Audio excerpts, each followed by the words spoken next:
All the engines on the island of Sodor look forward to Harvest Festival time. But most of all, they look forward to Sir Topham Hatt's Harvest Firework Display. Sir Topham Hatt came to see Thomas and James. "James, you are to collect the fireworks from the depot." James was overjoyed. Thomas wasn't happy at all. "But I wanted to collect the fireworks," Thomas pouted. "Sir Topham Hatt chose me because I'm as red as a rocket and twice as grand." James steamed proudly across the countryside.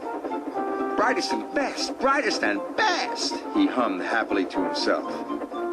He was having a wonderful day. Thomas was still upset when he arrived at the shunting yards. "Bother James," he grouched, and he biffed the troublesome trucks crossly around the yard.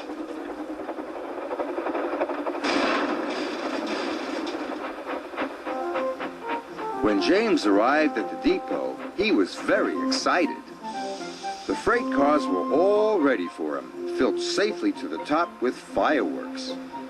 James was coupled up with the precious cargo, and he steamed away.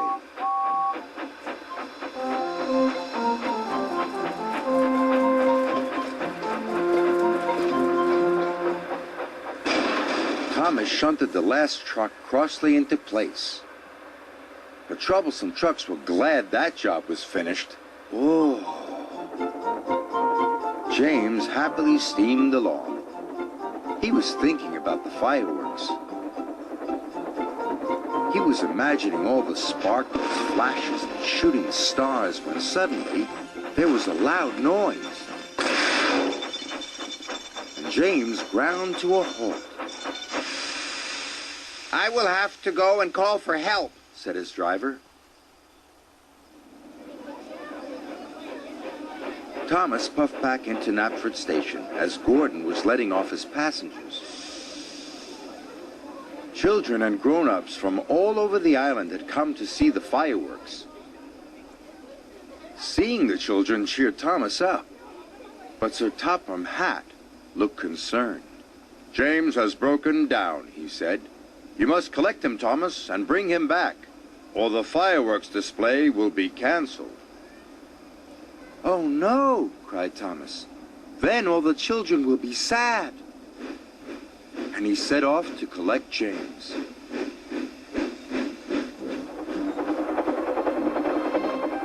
Thomas puffed across the countryside. Even with his light on, Thomas knew he had to be very careful.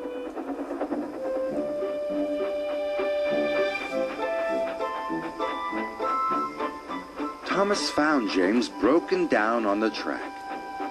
"Hello, busted boiler," teased Thomas. "You don't look very useful now." James was upset. But when Thomas got behind James, he couldn't see ahead.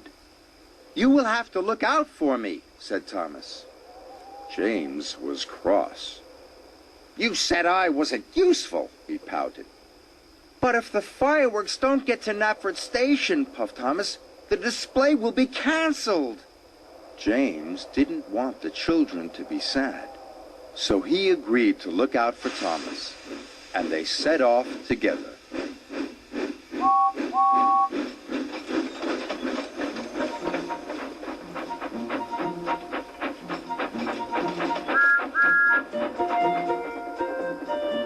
When the track was straight and clear, James called out, "Go faster, Thomas!" And Thomas did. They were soon working happily together and making good time. Sir Topham Hatt checked his watch. There was still no sign of Thomas or James. It's very late, he thought. It's almost the children's bedtime. Even Gordon was worried. I'll have to cancel the display, said Sir Topham Hatt. So the disappointed children started to board the coaches.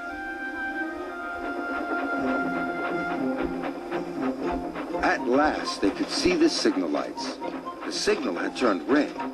Thomas and James stopped. Why would the signal be red? Puzzled James.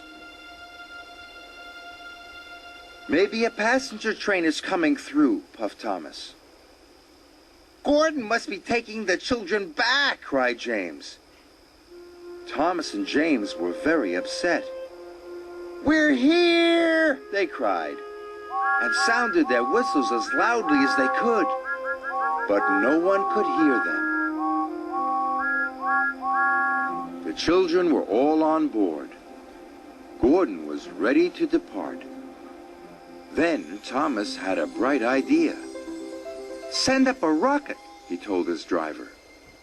So his driver carefully lit a rocket. He stood well back as it whooshed into the sky. The rocket burst into stars. A sparkling dragon, cried Sir Topham Hatt. It must be Thomas and James. Stop, Gordon, he said. The firework display is back on. The junction signal turned to green, and Thomas and James were soon on their way.